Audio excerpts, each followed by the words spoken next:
तपाईँले जुन यो पर्दा पछाडिको फोटो अथवा दृश्य देखिरहनु भएको छ तपाईँले चिनिसक्नुभयो होला सायद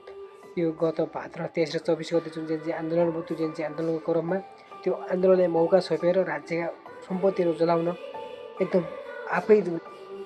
अरूलाई जलाउन चाहिँ प्रेरित गरेका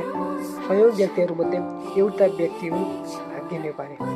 यस्ता अराजकताका झुन्डहरूले जसले वास्तविकताभन्दा बाहिर गएर यथार्थभन्दा बाहिर गएर तथ्य र तथ्याङ्क आधार भन्दा बाहिर गएर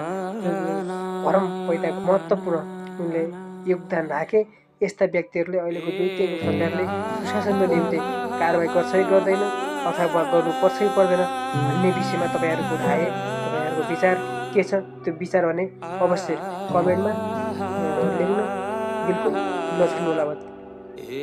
मेरो विचार चाहिँ के हो भन्दा दुई तिनको सरकारले सुशासन चाहन्छ भने